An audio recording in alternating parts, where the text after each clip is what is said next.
Hi, I'm Rick Kaler. Well, sell everything. That's the advice to investors from RBS, a large investment bank based in Scotland, which issued the dire recommendation to its customers on January 8th. The warning urged investors to sell everything except high-quality bonds, predicting that the global economy was in for a fairly cataclysmic year ahead, similar to 2008. Wow. They said that this particular year is a time to focus on the return of your capital rather than a return on your capital. Big difference. I was first stunned that a respectable investment bank would issue such a radical recommendation. I mean, sell everything. Then I was kind of amused at my own surprise. I had momentarily forgotten that this is logical behavior for a company whose profits depend on its customers actively buying and selling. It's not legally required to look out for customers' best interests and has no incentive to do so. Clearly, the time-honored way of earning market returns over the long haul is to diversify amongst asset classes, rebalance religiously, and always stay in the markets. The research is overwhelming that shows those who attempt to time the markets have significantly lower returns over the long haul than those who don't. According to a study by Dalbar Incorporated, over the last 20 years, the average underperformance of investors and advisors that time the market was 7.12% a year. 7.12% a year underperformance for those who time. Now, what's so bad about trying to minimize losses and selling out when things begin to look scary? Well, nothing. Who wouldn't want to exit markets just in time to watch them fall so low that you could sweep up bargains by buying back in? And therein lies the problem. Not only do you need to get out on time, not too early and not too late, but you must then know when to get back in. The only way I know to do this is to own a crystal ball, which the economists at RBS apparently possess. Here are a few of the other things they say to expect.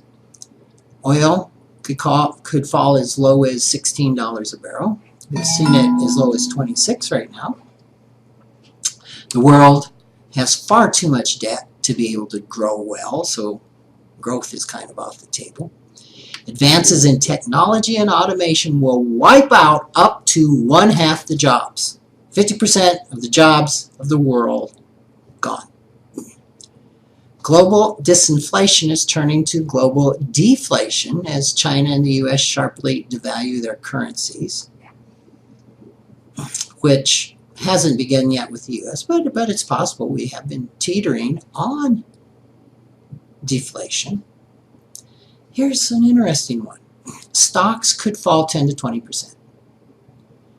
Now, as the last prediction was the one that really grabbed my attention, giving the comparison of the coming year to 2008 by the economists at this investment bank. I expected a forecast of a significantly greater drop in stocks, say 40 to 60%. Comparatively, their forecast of only a 10 to 20% drop seems almost rosy. While RBS is particularly gloomy, bearish forecasts have also been issued by other investment brokerage firms, including JP Morgan, Morgan Stanley, Bank of America, Merrill Lynch, Barclays, Deutsche Bank, Societe Generale, and others. Just for perspective, here's a look at previous predictions from Andrew Roberts, the RBS analyst who issued the dire warning. In June 2010, he warned, "We cannot stress enough how strongly we believe that a cliff edge may be around the corner for the global banking system, particularly in Europe, and for the global economy. Think the unthinkable. End quote. Wow. In July 2012, he said, people talk about recovery, but to me, we are in much worse shape than the Great Depression. End quote.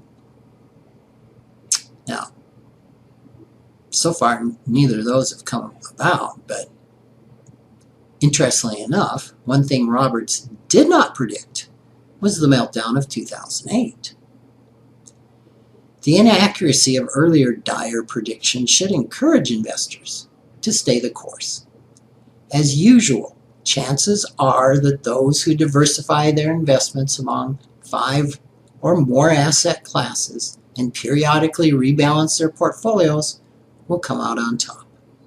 The odds greatly favor consumers who ignore doom and gloom warnings, especially from those whose companies may profit from the investor panic. Thanks for joining me.